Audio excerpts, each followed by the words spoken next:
प्यारे बच्चों, सुप्रभात। आज हिंदी व्याकरण के अंतर्गत उपसर्ग, जो कि बहुत ही महत्वपूर्ण है, लेकर के उपस्थित हुआ हूँ। मैं यह समझ पा रहा हूँ कि आप इससे ज़रूर से ज़रूर लाभान्वित होंगे। आइए हम उपसर्ग की परिभाषा को देखते हैं। उपसर्ग उस शब्दांश या अव्यय को कहते हैं जो किसी शब्द के पहले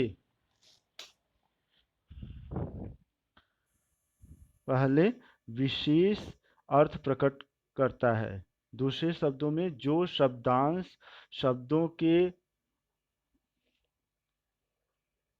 आदि में जुड़कर उनके अर्थ में कुछ विशेषता लाते हैं, वे उपसर्ग कहलाते हैं। जैसे प्रसिद्ध, अभिमान, विनाश, उपकार। इनमें क्रमशः प्र, अभि, वि तथा उपसर्ग है।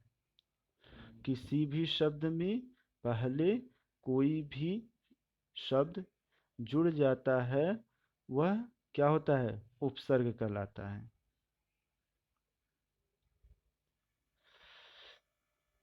यह दो शब्दों उप प्लस सर्ग के योग से बनता है। उप का अर्थ है समीप, निकट या पास में है। सर्ग का अर्थ है सृष्टि करना। उपसर्ग का अर्थ है पास में बैठाकर दूसरा नया अर्थ वाला शब्द बनाना। हार के पहले प्र उपसर्ग लगा दिया जाए तो एक नया शब्द प्रहार बन गया, जिसका नया अर्थ हुआ मारना। उपसर्गों का स्वतंत्र अस्तित्व न होते हुए भी वे अन्य शब्दों के साथ मिलकर उनके एक विशेष अर्थ का बोध कराते हैं। उपसर्ग जो किसी मूल शब्द में जुड़ जाते हैं, उनकी बात हो रही है कि उपसर्ग वह कोई उनका स्वतंत्र अस्तित्व नहीं होता है, लेकिन वह किसी भी मूल शब्द में जुड़ जाते हैं तो एक विशेष अर्थ का बोध होता है। उपसर्ग शब्द के पहले आते हैं, जैसे अन उपसर्ग बन शब्द के पहले रख देने से एक शब्द अनबन बनता है, जिसका विशेष अर्थ मनमुटाव है। कुछ उपसर्गों के योग से शब्दों के मूल अर्थ में परिवर्तन नहीं होता, बल्कि तेजी आती है। जैसे भ्रमण शब्द के पहले परि उपसर्ग लगाने से अर्थ में अंतर न होकर के तेजी आई। कभी कभी उपसर्ग के प्रयोग से शब्द का बिल्कुल उल्टा अर्थ निकलता है। उपसर्ग के प्रयोग से शब्दों के तीन स्थितियां होती हैं। ठीक है, उपसर्ग के बारे में आप लोग समझे। उपसर्ग भाषा के वे सार्थक लघुत्तम खंड जो शब्दों के प्रारंभ में जुड़कर नए शब्दों की रचना करते हैं, उपसर्ग कहलाते हैं। अप, ओप, बे, सु, परा आदि क्या है? ये उपसर्ग हैं। ठीक है, उपसर्ग को तीन स्थितियां होती हैं। शब्दों के अर्थ में एक नई विशेषता आती है। शब्दों के अर्थ में प्रतिकूलता उत्पन्न होती है। शब्दों के अर्थ में कोई विशेष अंतर नहीं आता है। जैसे उपसर्गों के प्रयोग से क्या होता है? मूल शब्द के अर्थ में बदलाव आ जाता है। ठीक है, मूल शब्द के अर्थ में विशेषता आ जाती है। उपसर्ग का स्वतंत्र रूप से प्रयोग नहीं किया जा सकता है। अब उपसर्ग की संख्या। ठीक है, हिंदी में प्रचलित उपसर्गों को निम्नलिखित भागों में विभाजित किया जा सकता है। पहला है संस्कृत के उपसर्ग, हिंदी के उपसर्ग, उर्दू के उपसर्ग, अंग्रेजी के उपसर्ग और उपसर्ग के समान प्रयुक्त होने वाले संस्कृत के अव्यय। संस्कृत के उपसर्ग। संस्कृत के उपसर्ग, हिंदी भाषा में कुछ ऐसे उपसर्ग का प्रयोग किया जाता है जो संस्कृत से आए हैं। उन उपसर्गों से बने अनेक शब्द हिंदी में व्याहत है। ये शब्द आज हिंदी के शब्द बन गए हैं। इन्हें तत्सम उपसर्ग भी कहा जाता है। ठीक है, जो संस्कृत के उपसर्ग हैं उन्हें तत्सम उपसर्ग भी कहा जाता है। आप इनके कुछ उदाहरण देख लीजिए। उपसर्ग, उपसर्ग कौन सा है? अति।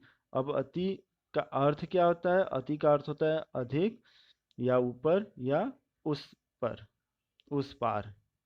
अब जो शब्द नया शब्द बनेगा उपसर्ग को जोड़ने पर, अतिकाल, अत्याचार, अतिकर्म, अतिरिक्त, अतिशय, अत्यंत, अतिक्रमण इत्यादि। और भी बहुत सारे हैं, जैसे अधिकृत, अनुभव, अपमान। ठीक है।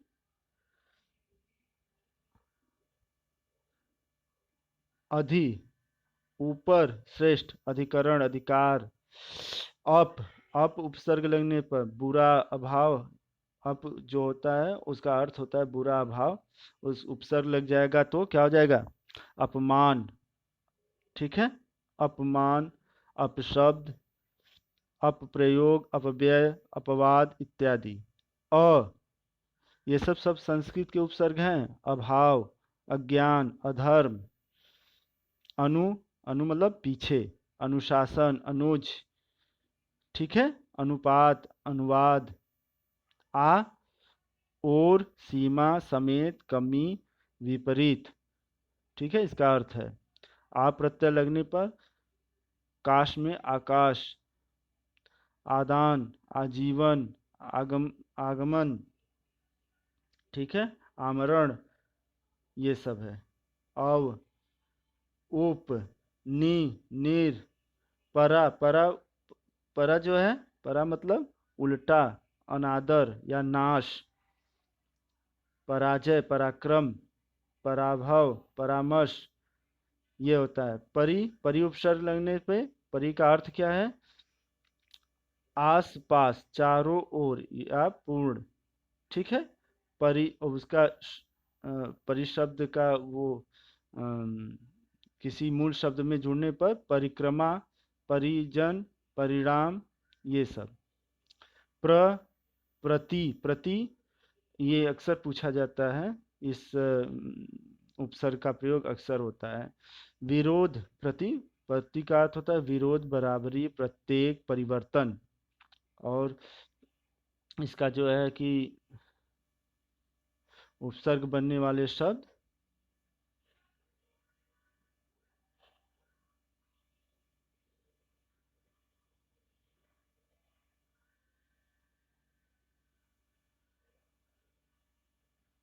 प्रति का प्रतिक्षण, प्रतिनिधि, प्रतिकार, प्रत्येक, प्रतिदिन, प्रतिकूल। ठीक है। वी, वी शब्द जुड़ने से विकास, विनाश, ये क्या होता है? भिन्नता या हीनता, असमानता, विशेषता। सम, सु, अध, अध, अधजला, अधजला में कौन सा है प्रत्यय? अध, सॉरी प्रत्यय नहीं, उपसर्ग। अन, अनमोल, अनपढ़। ठीक है।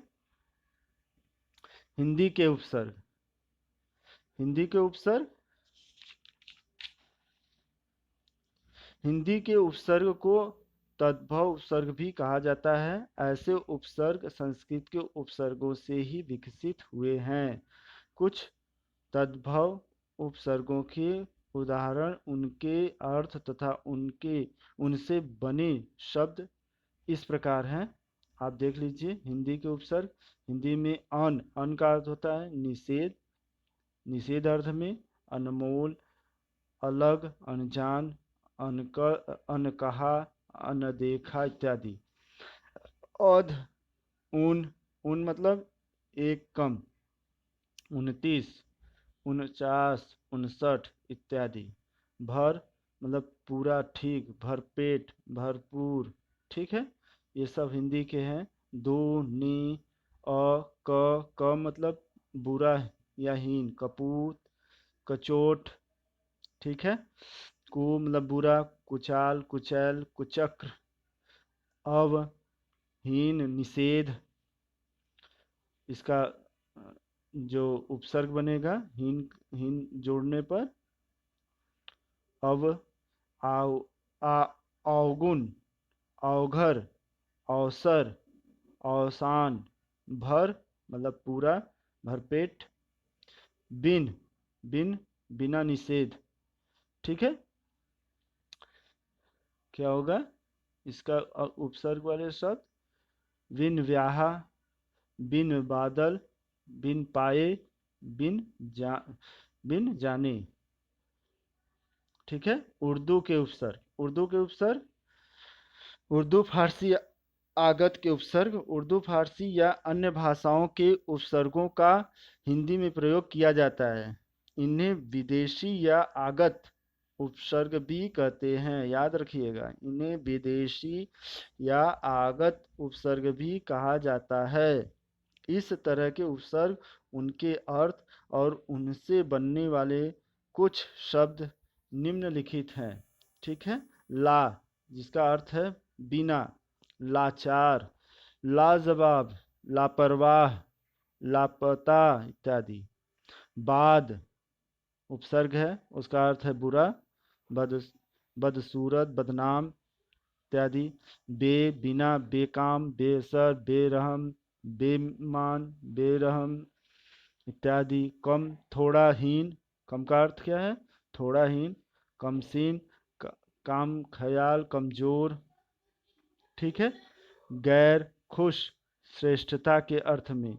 खुशनुमा, खुशनुमा, खुशहाल, खुश मिजाज। ठीक है, ना, अभाव, नाराज। ठीक है, अल, अल का अर्थ है निश्चित, अलबत्ता। ठीक है, अलगा, अलगरज इत्यादि। बिल, हम, बिल के साथ, बिल, बिल आखिर, बिल्कुल, बिल वजह। ब, बा, सर, बिला, हर प्रत्यय जुड़ने पर, हर दिन, हर साल, हर एक। आप लोगों को और देखना होगा तो इस वीडियो को देख करके आराम से आप नोट कर लीजिएगा। अंग्रेजी के उपसर्ग, अंग्रेजी के उपसर्गों के हम कुछ उदाहरण देख लेते हैं। जैसे सब, अधीन नीचे, सब जन, सब कमेटी, सब इंस्पेक्टर होता है ना, डिप्टी, सहाय, deputy collector, deputy magistrate, vice, सहाय, सहायक, vice, viceroy, vice chancellor, vice president. General, प्रधान के लिए होता है, इसका अर्थ है general manager, general secretary. Chief, प्रमुख, chief minister, chief engineer, chief secretary. Head, प्रमुख, हेड का अर्थ होता है मुख्य, मुख्य। Head master, head clerk. उपसर्ग के समान प्रयुक्त होने वाले संस्कृत के अवयव कुछ हैं, जैसे अधः, अंत, अ, चीर, पुनः, बहिर, सत, पूरा, सम और सह। ठीक है, जैसे अधः का अर्थ है नीचे, नीचे, अध, अधः पतन, अधोगति, अधोमुखी, अधोलिखित। अंतः भीतर, अंतःकरण, अंतःपुर, अंतर्मन, अंतर्देशी। अभाव, अशोक, अकाल। चीर, बहुत या देर। चिरंजीवी, चीर कुमार, चिरकाल। ऐसे ही है पुनर्, बहिर, सत, पूरा, सम, सह, सह मतलब साथ, सहकार, सहपाठी, सहयोग, सहचर। ठीक है, इस प्रकार से हम लोग उपसर्ग के बारे में अच्छे से जाने समझे। आप इसका अध्ययन करिए, बार बार देख करके, इस वीडियो को रोक करके आप एक अच्छा सा नोट्स बना लीजिए और उसको लर्न कर लीजिए। ठीक है, इसका अभ्यास प्रश्न भी कुछ करा देंगे। तब तक के लिए इतना आप अध्ययन करिए, इसको समझने का प्रयास करिए। Okay, thank you.